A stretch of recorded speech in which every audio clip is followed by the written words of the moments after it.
Joy, that was such a great question about what about this fixation with Vladimir Putin. And the answer was really fascinating and does line up with what she's been saying about her grandfather, Fred Trump. Well, first of all, thanks for having me on, Lawrence. And yeah, no, I was very excited to talk to Mary Trump, I will just say, because her book, it really is a character study of a man with very little character raising children and what that does to those children. And what Fred Trump seems to have been in the lives of his daughters and his sons was sort of an Ebenezer Scrooge on the one hand, but also somebody who seemed to want to sort of treat them almost like a litter of puppies, one of which would be rescued from the litter and the rest would just be left there to languish. And he didn't really care what happened to the rest. He was just going to pick one.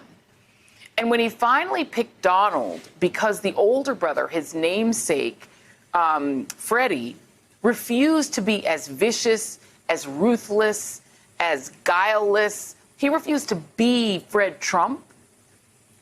And Donald said, well, I'll do it. You know, he's the younger brother. He's like, I'll step into that role. He was sort of fashioned into this tool for Fred Trump to live his dreams of grandiosity because he couldn't be grand because of the way he was raised. So Donald could be grand for him. In a lot of ways, when you read this book, you're basically kind of reading, well, this is Vladimir Putin. Vladimir Putin almost is Donald Trump's new dad. Like the character traits seem so similar. And it really makes you understand why Putin it's so easy for him to use Trump. Because Trump essentially is filling the same role for Putin that he did with his father. You know, I've always said I'd be much more interested in interviewing Donald Trump's parents than interviewing Donald Trump because I want to know how this happened. And this is the book that tells us that. You also got something very interesting from Mary Trump when you made the point, you raised the question of, Donald Trump doesn't have his father to protect him anymore like he used to. And that's what's exposed all of his problems now. Let's listen to that. Is Donald Trump's main problem now that he doesn't have somebody like your father that can make him look successful? It's just him, and he's actually not capable. My grandfather, yes. That's one of his main problems, although he does seem to have found his Roy Cohn in Bill Barr. So, that's something that should concern us greatly.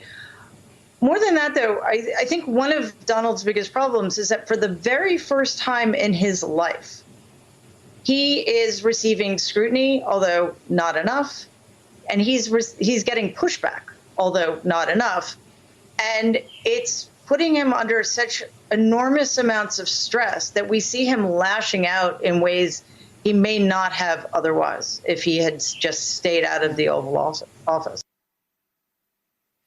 Joy, such an interesting concept that he doesn't have the father to protect him anymore. Yeah, I know. Think about it. I mean, this is a guy who inherits $413 million, the equivalent of that. Everything that his father built, almost $1 billion worth of assets, he couldn't even manage that. He and his brothers and sisters sold most of that off. Donald Trump's own investments were basically failures.